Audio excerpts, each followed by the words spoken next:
आज हम टेंसर के बारे में पढ़ेंगे। टेंसर है वो हमारे लिए थोड़ा नया कंसेप्ट है। तो टेंसर अब तक हमने जितनी भी है फिज़िकल क्वांटिटीज़ को स्केलर क्वांटिटी और वेक्टर क्वांटिटी में हमने उसको बांटा है। स्केलर क्वांटिटी जैसे हो गया पार्टिकल का मास हो गया जिसका सिर्फ मैग्नीट्यूड होता है और उसकी जो वैल्यू होती है सारे डायरेक्शन में सेम होती है। और जो वेक्टर क्वांटिटी है उसका फिक्स मैग्नीट्यूड होता है पर्टिकुलर डायरेक्शन में। तो स्केलर और वेक्टर क्वांटिटी का जनरलाइज्ड फॉर्म होता है, उसे टेंसर कहा जाता है। तो उस टेंसर जो है वो स्केलर और वेक्टर क्वांटिटी को एक साथ रिप्रेजेंट करता है, उसका जनरलाइज्ड फॉर्म होता है, उसे टेंसर हम कहते हैं। तो जो टेंसर है उसका जो फॉर्मूलेशन है वो गॉस के द्वारा डेवलप किया गया था शुरुआती दौर में। और फिर लेविसिटा, रिसी, रेमान, क्रिस्टोफल और इनके द्वारा भी इसको यूज़ किया गया था। लेकिन आइंस्टाइन ने जब इसको टेंसर्स को जनरल थ्योरी ऑफ रिलेटिविटी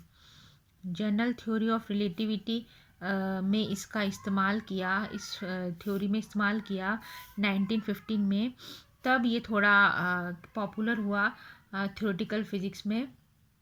और इसकी जो दूसरी ब्रांचेस हैं फिज़िक्स की, जैसे मैकेनिक्स हो गया या इलास्टिसिटी है, इलेक्ट्रोमैग्नेटिज्म है, इसमें भी टेंसर का इस्तेमाल किया गया।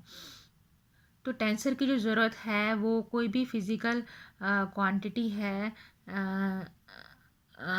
टेंसर का जो फॉर्मूला है, फॉर्मूलिज्म है, वो फिज़िकल क्वांटिटी को एक्सप्लेन करने में कारगर है। जैसे जो इलेक्ट्रिकल कंडक्टिविटी है जिसको हम जे से बताते हैं, J is equal to sigma E, उसको हम लेते हैं J is equal to sigma E. तो यहाँ पर जे है वो इलेक्ट्रिकल कंडक्टिविटी है। जो आइसोट्रॉफिक कंडक्टर्स होते हैं, आइसोट्रॉफिक मीन्स क्या होता है? आइसो मतलब सेम, है ना, जो सारे डायरेक्शंस में सेम है उसे आइसोट्रॉफिक कहा जाता है।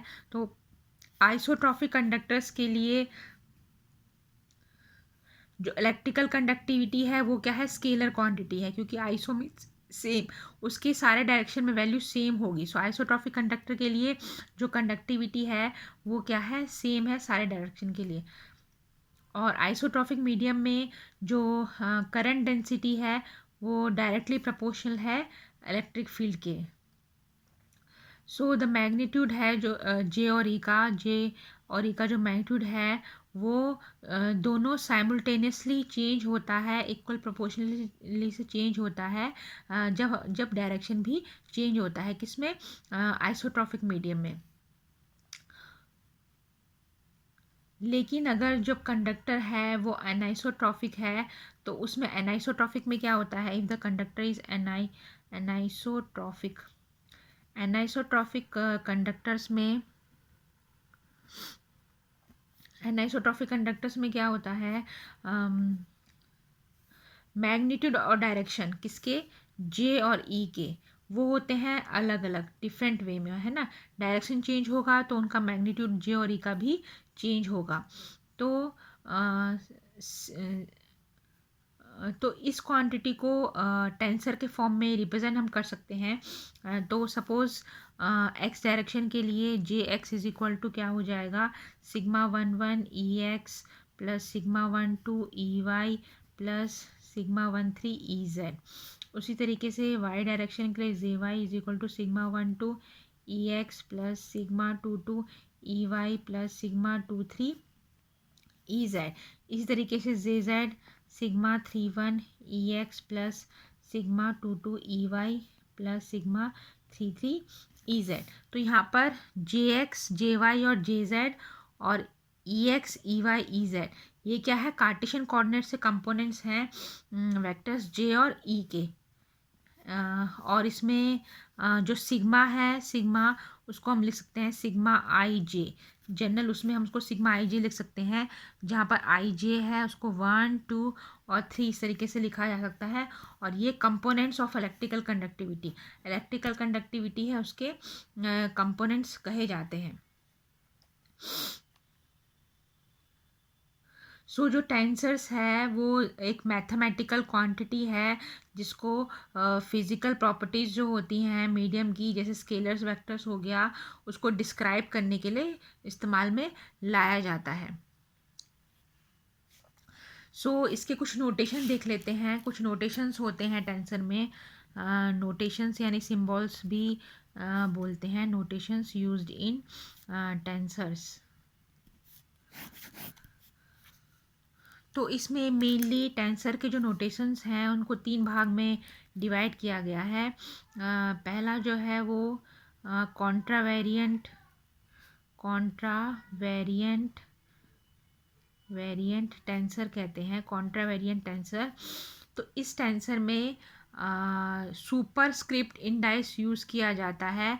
जो कंपोनेंट्स होते हैं उसको रिप्रेजेंट करने के लिए स्क्रिप्ट इंडाइसेस को यूज़ किया जाता है। जैसे टी है एक फिजिकल क्वांटिटी, इसके कंपोनेंट्स जैसे यहाँ पर सिग्मा था, इसके कंपोनेंट्स क्या हो गए, sigma 1 1, sigma 1 2, sigma 1 3, sigma 2 1, sigma 2 2, sigma 2 3, sigma 3 1, sigma 2, ये सब क्या हुए, इसके सिग्मा के कंपोनेंट्स हो गए। ठीक है, अलग अलग डायरेक्शंस के। तो उसी तरीके से एक क्वांटिटी है टी है, इसके कंपोनेंट्स को अगर हम ऊपर, इसको कहते हैं सुपरस्क्रिप्ट टी आई जे इस तरीके से लिखते हैं, तो इसे क्या कहा जाता है, कॉन्ट्रावेरिएंट टेंसर कहा जाता है।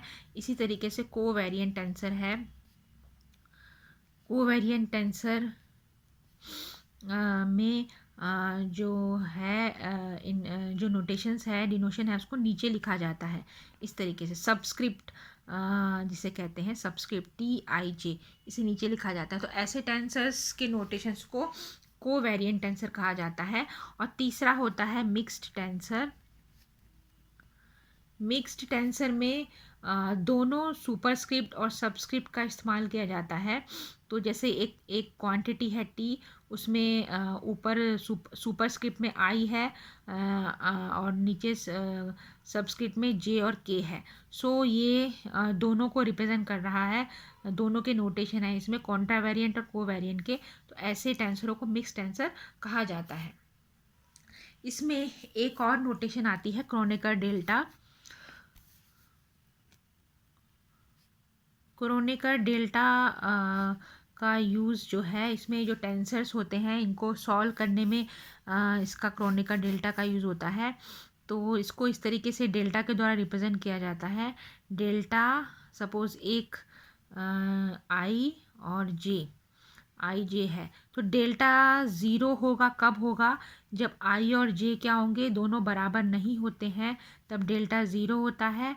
और जब आई और जे इज इक्वल टू 1 होते हैं, आई जे के बराबर होता है, तो जो डेल्टा हो जाता है वो 1 होता है। और ये जो क्रोनेकर डेल्टा है, ये एक के रिस्पेक्ट में दूसरे का चेंज उसको बताता है। जैसे आई है with respect to J change हो रहा है, तो उसको क्रोनेकर डेल्टा से बताते हैं। तो इसमें जब आई जे के बराबर नहीं होता है तब ये ज़ीरो होता है क्रोनेकर डेल्टा, ये इसकी प्रॉपर्टी है।